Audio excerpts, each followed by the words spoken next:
la rencontre des Juifs d'Urs, une série documentaire de Victoria Géraud-Velmont.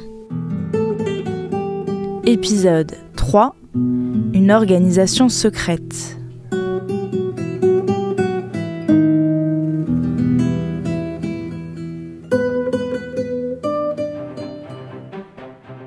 Alors qu'en janvier 1953 retentit l'affaire des blouses blanches, en Israël, une nouvelle organisation secrète voit le jour, le Nativ. 2 hommes sont à la manœuvre, Isser Harel, le directeur du mythique Mossad, et Shaul Avigour, l'un des fondateurs de Feu la Haganah, l'armée clandestine israélienne d'avant 1948. Directement affiliée au Premier ministre, la mission du Nativ est relativement simple. Elle consiste à faire émigrer les Juifs d'Urs qui le souhaitent en Israël. Il s'agit en gros de l'alia illégal. On sait de quoi les Israéliens sont capables en matière de missions secrètes. L'imaginaire collectif est nourri de toutes leurs aventures extraordinaires. Combien de séries, de livres, de films ont-ils été inventés et inspirés des agences secrètes israéliennes ? Nous pensons tout savoir de ces services, et pourtant, nous n'en savons évidemment rien. Même après leur dissolution, récolter des informations peut se révéler bien compliqué. À entendre les témoignages des militants pour les Juifs d'Urs, je comprends une chose. Ils ont été recommandés, sélectionnés, scrutés. Tous sont de jeunes militants. Au Dror, au Mishmar ou encore à la Shomer HaTzaïr, ils sont formés depuis toujours à vivre un jour l'idéal sioniste. Certains feront d'ailleurs leur alia, comme Yaron et Jacqueline. Si certains d'entre eux se portent candidats, comme Yaron, les autres ont été contactés par une mystérieuse organisation que nul ne sera nommé. Mais qui pouvait donc être à l'origine d'une telle opération ? On peut dire que ce mouvement d'aide, il a commencé en 1952 avec la création d'un bureau qui s'appelle au début le bureau sans nom, le bureau de liaison, le Lishkat HaKesher, qu'on appelle aussi Nativ, et qui est créé peu de temps avant la rupture des relations diplomatiques entre le nouvel État d'Israël et l'Union soviétique. Pauline Peretz est historienne, spécialiste des États-Unis. Pendant ses études de sciences politiques, elle effectue un stage dans un ministère. Et au hasard, elle découvre une histoire méconnue, celle de l'implication du Nativ. Le sujet la passionne. Après son stage, elle se dirige vers la recherche et choisira l'épineuse question de l'émigration des Juifs d'Urs comme sujet de thèse. En 2006, elle publie un livre, Le combat pour les Juifs soviétiques, Washington, Moscou, Jérusalem. Et il est créé à l'initiative d'un homme, Shaul Avigour, et d'autres hommes qui connaissent très bien la Russie, parce que pour beaucoup d'entre eux, ils y sont nés. Et ils ont eu, ils y sont nés puis ils l'ont quitté dans le cadre des différentes aliotes, hein, souvent encore à la période mandataire. Et ils comprennent, après la guerre, dans le cadre d'un pays qui cherche à se peupler, que les Juifs d'Union soviétique constituent la première ressource, le premier vivier de migrants potentiels pour peupler l'État israélien. Et puis, lorsque les premiers Israéliens se rendent à Moscou, et en particulier l'ambassadrice de l'État d'Israël qui est Golda Meir, ils ont le sentiment que les Juifs ne peuvent pas y vivre librement, qu'ils ne peuvent pas y vivre comme Juifs, qu'ils sont discriminés, en tous les cas, qu'ils ne peuvent pas pratiquer leur religion librement. Et il y a des premiers contacts qui sont pris, notamment à Moscou, autour de l'ambassade, dans les quelques synagogues qui continuent à fonctionner, et naît petit à petit l'idée que il faudrait garder le lien avec les Juifs de Russie, les Juifs plus largement d'Urs, et se met progressivement en place en fait un bureau secret qui va réfléchir à la manière dont la meilleure manière possible de faire venir les Juifs d'Union soviétique en Israël. Alors, pour moi, c'est vraiment la manifestation d'un double registre de comportement international d'Israël dans ces années-là, et c'est quelque chose qui va perdurer pendant une bonne partie de l'histoire d'Israël. C'est l'idée que le pays a une double diplomatie, un double registre, un registre officiel dans lequel Israël va avoir des relations bilatérales normales, le plus dans une perspective la plus réaliste possible, et un registre qui veille aux intérêts d'Israël comme État, obtenir sa reconnaissance internationale et obtenir sa reconnaissance comme État comme un autre, et puis un autre registre, un registre officieux, secret, qui passe par d'autres canaux et qui va passer dans le cas de l'Union soviétique par les par les émissaires, et pour veiller aux intérêts d'Israël en tant que homeland, État du peuple juif. Les émissaires israéliens vont s'assurer un certain nombre d'amis, sensibles à la cause des Juifs d'Union soviétique, qui vont leur être présentés comme des gens qui ne peuvent pas exercer leur religion, qui vont être discriminés dans l'emploi, dans l'accession au logement, dans l'accession aux études, et donc vont être présentés comme des personnes qu'il convient d'aider. Et puis, par ailleurs, les émissaires israéliens, en particulier celui qui va prendre la tête de Nativ, qui est Nehemia Levanon, vont convaincre en fait les leaders communautaires de créer une organisation qui va être intégralement consacrée à la défense des droits des Juifs d'Union soviétique. Et donc, on va voir cette question grossir. Et en fait, l'influence israélienne, elle a été très largement oubliée. Il y a un moment où on ne sait plus d'où vient cette initiative, même si les Israéliens, ils sont toujours plus ou moins dans les coulisses, à envoyer des informations éventuellement pour renforcer tel point, à donner la liste des personnes qui sont persécutées ou des personnes qui deviennent refuseniks, ou rappeler tel ou tel fait, ou à éventuellement débloquer un peu d'argent pour une conférence ou quelque chose. Mais l'action se passe au bout d'un certain temps largement sans eux. Ils sont là pour veiller à ce que les alliés ne se démobilisent pas.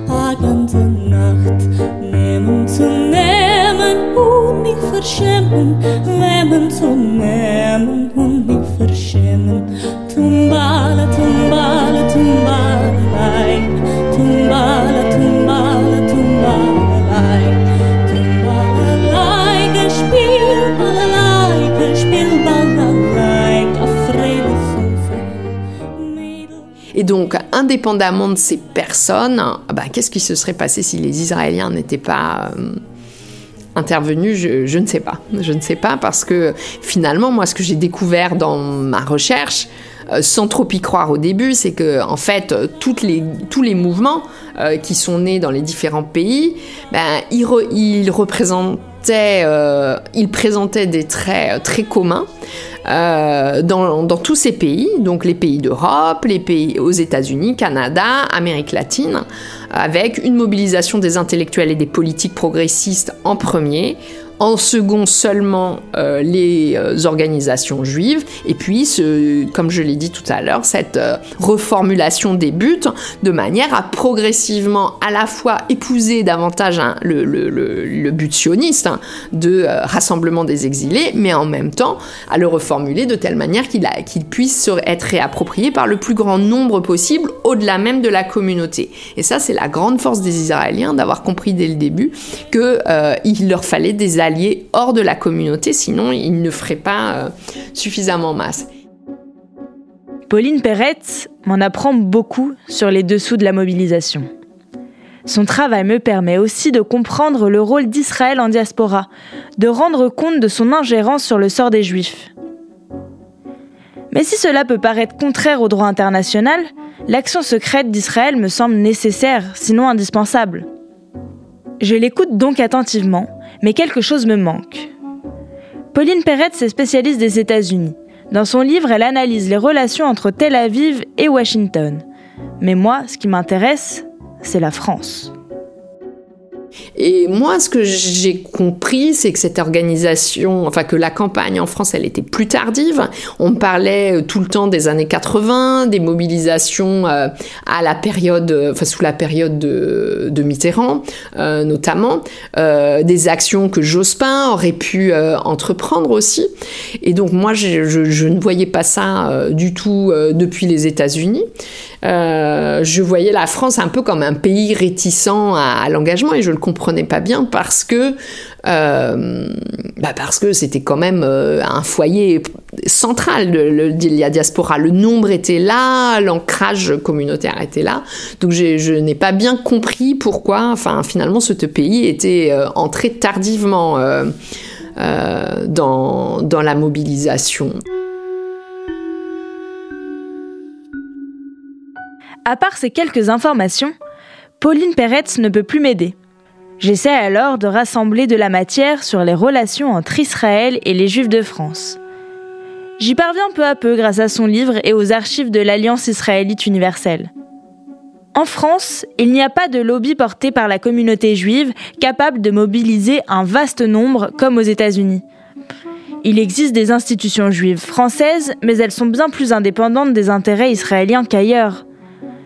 Les institutions comme le CRIF ou encore le Fonds social juif unifié ne se laissent pas facilement influencer par les Israéliens. Il existe pourtant un autre canal par lequel passer, les mouvements de jeunesse.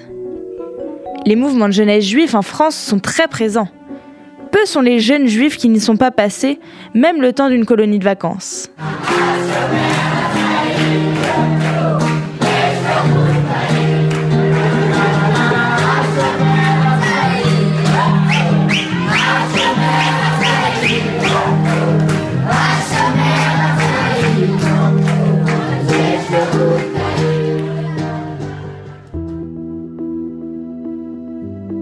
Parmi ces organisations, nombreuses sont celles qui placent le sionisme parmi leurs valeurs pionnières.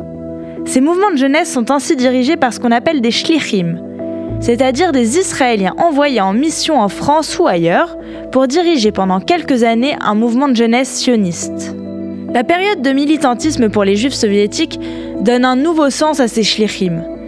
Ils deviennent, dès la fin des années 70, ceux par qui les émissaires israéliens passeront désormais. Je le comprends grâce à ma rencontre avec Philippe. Donc mon rôle à moi était simplement de repérer des gens qui étaient suffisamment motivés, suffisamment intéressés par ces questions pour se rendre disponibles pendant environ une semaine. En général, ça durait une semaine. Il fallait que les gens consacrent une semaine de leur temps. En fait, les voyages étaient pris en charge par les autorités israéliennes. Philippe Boukhara est historien. Sa spécialité, c'est les relations entre les divers mouvements de gauche et les Juifs de France. Depuis 1977, Philippe milite au quotidien pour les Juifs d'Urs. S'il n'ira sur place qu'en 91, après la chute du mur, c'est lui qui, pendant des années, recrute les jeunes militants qui partiront à la rencontre des refusniks. Aujourd'hui, il travaille au mémorial de la Shoah, où il coordonne les formations. C'est là-bas que Victoria l'a rencontré. Et donc mon rôle, en fait, à l'époque, a été de repérer des gens qui avaient le bon profil pour faire cette petite mission. C'était des missions où on ne risquait rien, en fait. Il suffisait de suivre les consignes des organisateurs, c'est-à-dire ne pas se faire remarquer, donc être le plus discret possible, ne pas prendre d'initiative intempestive, mais tout simplement jouer le jeu des voyages touristiques et puis à un moment donné, très discrètement, laisser tomber le groupe dans lequel on était pour aller prendre un métro, prendre un taxi et aller à une adresse qu'on aurait reçue avant le départ de France. On favorisait des départs par couple. Et des fois, c'était des vrais couples et des fois, c'était des faux couples que l'on fabriquait pour la circonstance, des couples d'amis, des couples de cousins et de cousines, etc. Une des raisons d'ailleurs pour lesquelles on m'a demandé de jouer ce rôle de repérage, c'est que j'étais connu comme militant socialiste et qu'à l'époque, on avait le souci que des juifs de toutes les tendances participent à tout ça. Que ce soit la communauté juive dans toute sa diversité qui soit impliquée dans le soutien aux juifs du RSS. Et il y avait d'autres gens certainement qui, dans d'autres milieux, recrutait des candidats au voyage. Donc je pense que j'ai dû faire partir comme ça une vingtaine de personnes. C'est-à-dire que je les présentais à un Israélien qui était coordinateur de tous ces voyages. Il pouvait d'ailleurs au dernier moment refuser les candidats. Il l'a peut-être fait une fois ou deux. Justement quand il voyait que les gens avaient des tendances un peu fantaisistes à vouloir prendre des initiatives, et c'était pas ça qu'on leur demandait. On leur demandait au contraire de ne pas prendre d'initiative.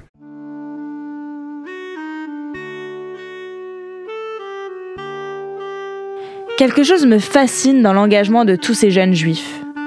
Ils ne posaient pas de questions. Ils ne savaient même pas qui les envoyait à Moscou, Leningrad ou Kiev. Une seule et unique motivation les guidait: aider d'autres juifs dans le besoin. Contre toute attente, ce fameux Israélien dont me parle Philippe, celui qui choisissait qui partait ou non, j'ai eu la chance de le rencontrer. Personne m'a demandé mais qui vous êtes, il y a une assurance, il y a qui c'est qui nous envoie. Je disais le peuple juif aide le peuple juif. Est-ce que vous êtes prêts à aider le peuple juif? Et les gens me posaient aucune question. Et les gens étaient prêts. Ah, si le mouvement les gens du mouvement tel l'UCLES ou le Shomer HaTzaïr ou le Bétar ou le je sais pas quoi, bon, j'ai confiance.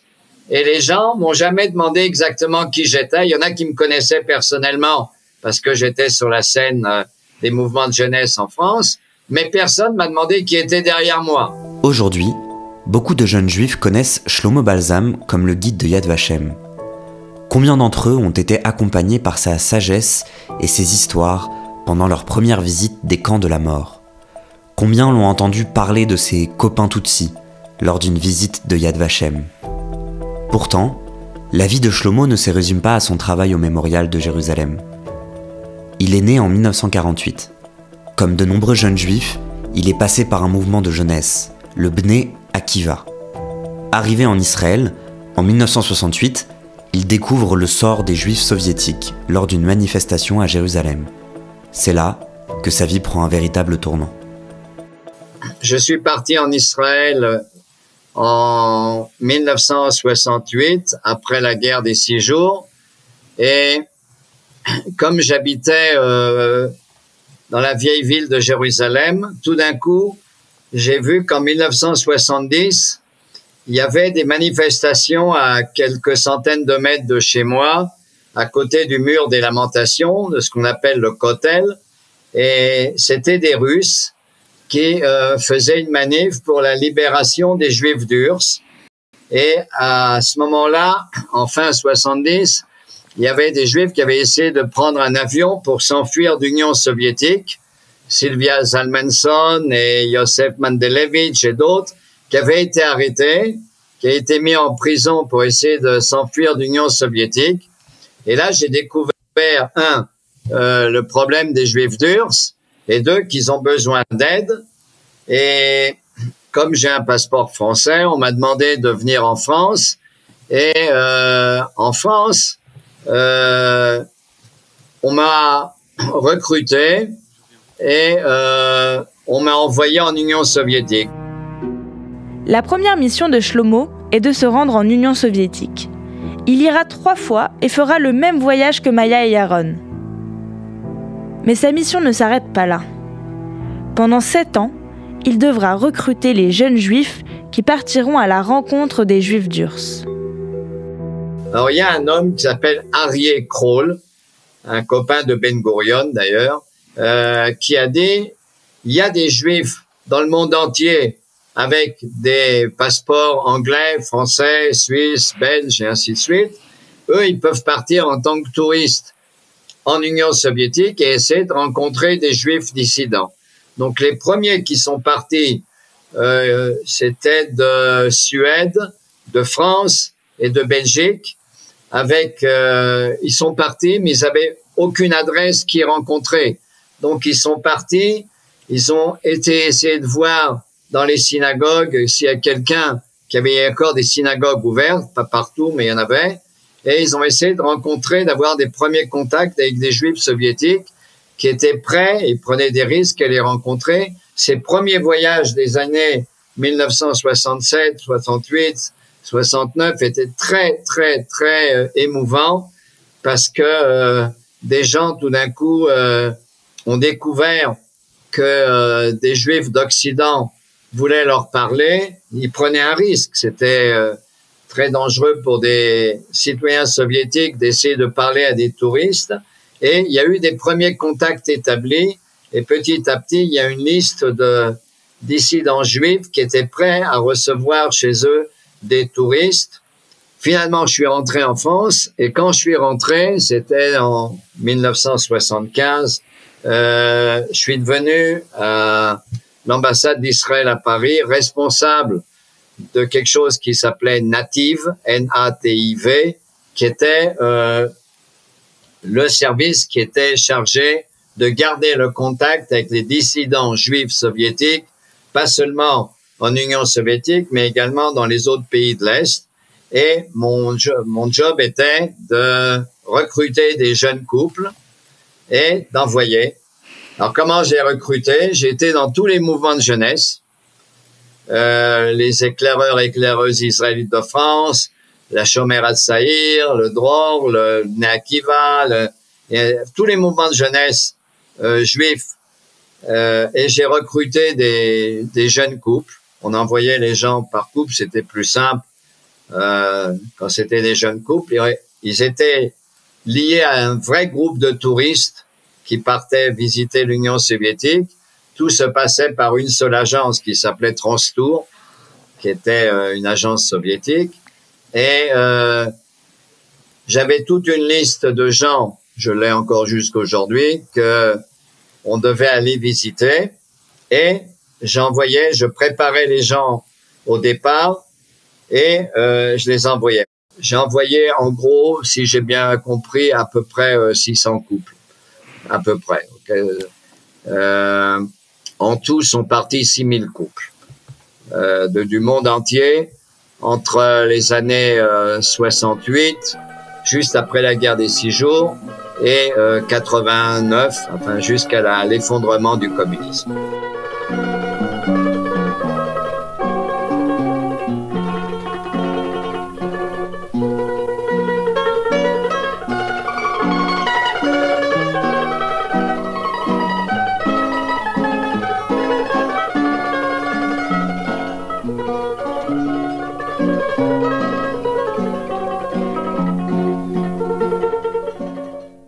Un dernier acteur joue un rôle déterminant, la bibliothèque contemporaine juive.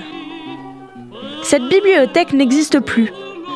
Et avant ma quête des militants pour les Juifs d'Urs, je n'avais jamais entendu parler de ce mystérieux acronyme, la BJC. La BJC était une bibliothèque contenant diverses archives et publiant une revue mensuelle sur les Juifs d'Urs. En réalité, la BJC était en quelque sorte un camouflage des actions en faveur des Juifs soviétiques. Son véritable rôle est de produire des études sur les discriminations subies par les Juifs, de faire des portraits de réfusniks, mais aussi de divulguer les statistiques de l'émigration encore trop faible des Juifs demandant des visas vers Israël. Une fois produites, toutes ces informations sont transmises via cette fameuse revue. L'idée de ces voyages, c'était que les gens qui allaient rendre visite aux réfusniks aient quelque chose d'intéressant à transmettre.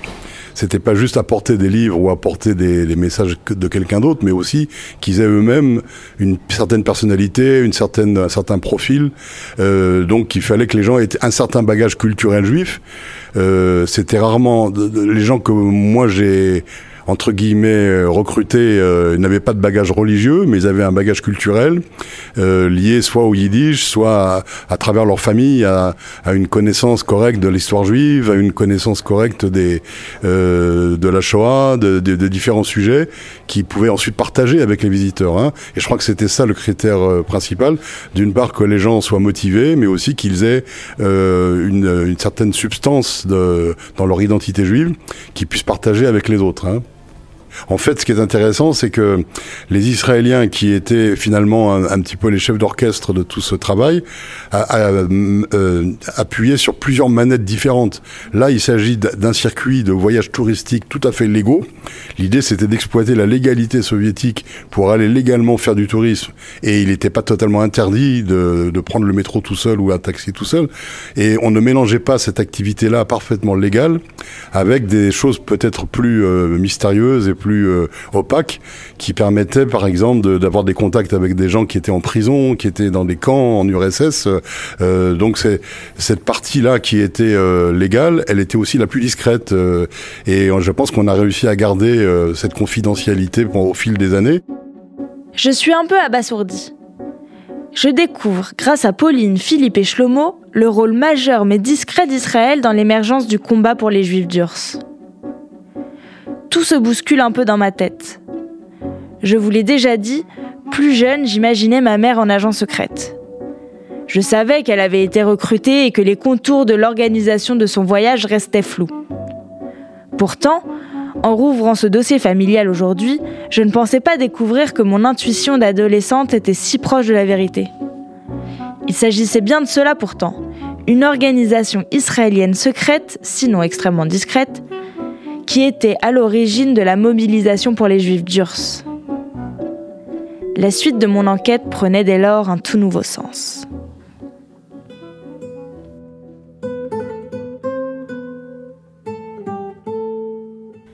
Merci à Pauline Peretz, Philippe Boukhara et Shlomo Balsam. Réalisation Victoria Géraud-Velmont. Montage et mixage Vincent Laine. Prise de son Guillaume. Voix Youssef Murciano. Documentation le Fonds social juif unifié. C'était À la rencontre des Juifs d'Urs, une série documentaire de Victoria Géraud-Velmont.